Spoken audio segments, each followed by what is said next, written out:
ഒരു മുൻ നക്സലൈറ്റ് ആയിട്ടുള്ള ഒരു ചേച്ചിയാണ്, ലിബി CS എന്ന് പറഞ്ഞിട്ടൊരു ചേട്ടത്തിയാണ് അത് നടത്തുന്നത്. അപ്പോൾ ആ ചേച്ചിയുടെ പ്രീ ഡിഗ്രി മുതലുള്ള ചരിത്രം അത് നമുക്ക് ഓരോ എപ്പിസോഡായിട്ട് അത് പറഞ്ഞുതരാം. എന്താണ് വളരെ ബഹുമാനിക്കപ്പെടേണ്ട ഒരു പൂർവ്വചരിത്രമാണ് ആ ചേച്ചിക്കുള്ള. അപ്പോൾ ആ ചേച്ചിക്ക് ഈ ശബരിമല പ്രവേശനമായിട്ട് ബന്ധപ്പെട്ട് ആ ചേച്ചി പോയി. അപ്പം അവർക്ക് അവിടെ പോകാൻ പറ്റിയില്ല.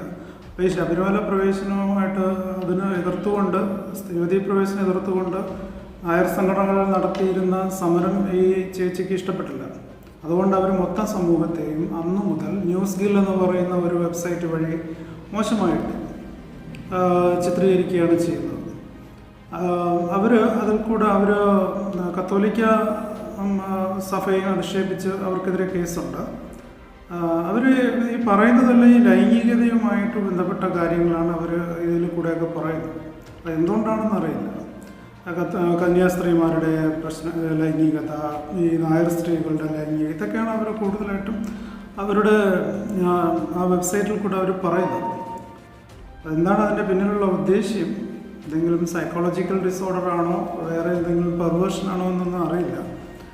ഇത് മാത്രം ഇങ്ങനെ പ്രൊജക്റ്റ് ചെയ്യുന്നത്, അതോ ഫണ്ട് കിട്ടുന്നത് കൊണ്ടാണോ, കിട്ടാൻ വേണ്ടിയിട്ടാണോ എന്നും അറിയില്ല. പിന്നെ അവർ ആ വെബ്സൈറ്റിൽ കൂടെ ഈഴവ മതത്തെ പ്രോത്സാഹിപ്പിക്കുന്നു. അതായത് ഈഴവ മതം വളരെ വലിയൊരു വിലപ്പെട്ട സംഭവമാണ്, സ്വർഗത്തിൽ നിന്നും പൊട്ടി വീണതാണെന്നൊക്കെ പറയുന്നുണ്ട്. അത് നല്ല കാര്യം. പക്ഷെ മറ്റു സമുദായക്കാർ എന്തിനാണ് അധിക്ഷേപിക്കുന്നത്? ക്ലബ് ഹൗസ് ചർച്ചകളിൽ ഈ സ്ത്രീ എന്നുള്ള പേര് ഉപയോഗിച്ചാൽ തെറ്റിദ്ധരിക്കരുത്. വിശുദ്ധ ബൈബിളിലും സ്ത്രീ എന്നുള്ള പദം ഉണ്ട്. അപ്പോൾ ക്ലബ് ഹൗസ് ചർച്ചകളിൽ ഈ സ്ത്രീയും പിന്നെ വേറൊരു ഷാഫിന എന്ന് പറഞ്ഞിട്ട് വേറൊരു സ്ത്രീ, അവരെ ജമാഅത്തിൽ നിന്നൊക്കെ പുറത്താക്കിയതാണ്, അവരെ മതത്തിൽ നിന്ന് പുറത്താക്കിയത്. അവരും വിവാഹം ചെയ്തിരിക്കുന്നത് ഒരു ഈഴവ മതക്കാരനാണ്. അപ്പം ഇവരും കൂടെ ചേർന്നിട്ട് ഇപ്പോൾ ഈഴവ മതത്തെ പ്രോത്സാഹിപ്പിക്കുന്നുണ്ട്. അത് നല്ല കാര്യമാണ്. പക്ഷേ മറ്റു സമുദായങ്ങളെ അധിക്ഷേപിക്കുന്നത് നിർത്തലാക്കണം. അതാണ് ചെയ്യേണ്ടത്. അപ്പം അവർ പറയുന്നത് മണാളൻ എന്നൊരു ജാതി ഉണ്ടത്ര.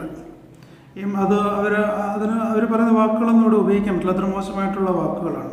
അത് ഈ കണിപ്പയ്യൂരിൻ്റെ പുസ്തകത്തിലല്ലാതെ, കണിപ്പയ്യൂരിൻ്റെ ഒരു സാങ്കല്പികമായിട്ടുള്ള അയാളിട്ട ഒരു ജാതി പേരാണ് മണാളൻ എന്നുള്ളത്. ഈ പുസ്തകത്തിലല്ലാതെ വേറെ ഒരിടത്തും അതിൻ്റെ റെഫറൻസ് ഇല്ല.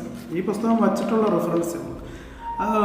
ഈ മലബാർ കളക്ടറായിരുന്ന വില്യം ലോഗൻ്റെ മലബാർ മാനുവലിൽ പറഞ്ഞിട്ടുണ്ട് എന്താണ് മണാളൻ എന്ന് പറയുന്നത്. മണ്ണ് ആളുന്നവൻ, മണ്ണിൻ്റെ ഉടമസ്ഥനായിട്ടുള്ള കൃഷിക്കാരനായിട്ടുള്ള നായരെയാണ് മണാളൻ എന്ന് പറഞ്ഞിട്ടുള്ളത്. അതുമാത്രമാണ് ഏക റെഫറൻസ് ഏതിലെ മലബാർ മാനുവൽ. അത് കഴിഞ്ഞ് 1901 സെൻസസ് റിപ്പോർട്ടിലും ബ്രിട്ടീഷ് ഇന്ത്യ ഗവൺമെൻറ്റിൻ്റെ സെൻസസ് റിപ്പോർട്ടിലും മണാളൻ എന്ന് പറഞ്ഞിട്ടുള്ളത് കൃഷിക്കാരനായിട്ടുള്ള നായരെന്ന് മാത്രമാണ്. അല്ലാതെ ഇവർ പറയുന്നത് പോലെ മ്ലേച്ഛമായിട്ടുള്ള രീതിയിലുള്ള നായരെന്നല്ല. അതിനൊരു റെഫറൻസും ഇല്ല. ആകെയുള്ള റെഫറൻസ് എന്ന് പറയുന്ന കണിപ്പയ്യൂർ ശങ്കരൻ നമ്പൂതിരി എന്ന് പറഞ്ഞിട്ടുള്ള ആ വ്യക്തിയുടെ ഒരു പുസ്തകത്തിൽ മാത്രമാണ് അത് പറഞ്ഞിട്ടുള്ളത്. കണിപ്പയ്യൂരിൻ്റെ പ്രശ്നം എന്താണെന്ന് നമ്മൾ നേരത്തെ പറഞ്ഞല്ലോ. അപ്പോൾ ഇതാണ് സംഭവിച്ചുകൊണ്ടിരിക്കുന്നത്.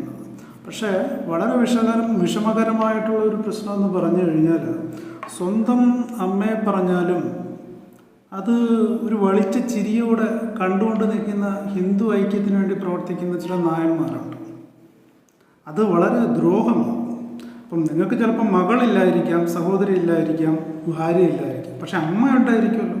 അപ്പോൾ അമ്മയ്ക്ക് നേരെയാണ് അവർ വിരൽ ചൂണ്ടുന്നത്. ഇപ്പോൾ നിങ്ങളുടെ സ്ത്രീകളെ മുസ്ലിം ഐഡിയയിൽ വന്ന് ആരെങ്കിലും അധിക്ഷേപിച്ചാൽ നിങ്ങൾ പ്രതികരിക്കുന്നുണ്ട്. പക്ഷേ ഈഴവ ഐഡിയയിലോ പുല ഐഡിയയിലോ വന്ന് നിങ്ങളുടെ സ്ത്രീകളെ അധിക്ഷേപിച്ചാൽ നിങ്ങൾ പ്രതികരിക്കുന്നില്ല. ഇതെന്ത് തരം നീതിയാണ്? ഒരു കൂട്ടർ പറയുമ്പോഴത്തേക്ക് നിങ്ങൾ തിരിച്ച് പറയുന്നുണ്ട്, ഓക്കെ വെൽഡൺ.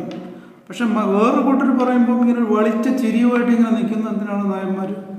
അവർ പറയുന്നത് നിങ്ങളുടെ അമ്മയും പെങ്ങളെയും സഹോദരിയും മകളെയും കൊച്ചുമകളെയൊക്കെ അല്ലേ. അവിടെ നിങ്ങൾ ഹിന്ദു ഐക്യം തകരുമെന്ന് പറഞ്ഞിട്ട് അതിന് മറുപടി ഒരു വളിച്ച ചിരി എന്നുള്ള രീതിയിലുള്ള ആ ഒരു പ്രതികരണം നായന്മാർ മാറ്റിയില്ലെങ്കിൽ നിങ്ങൾ ഇവിടെ വംശനാശം സംഭവിച്ചിരിക്കും. അത് ഉറപ്പാണ്.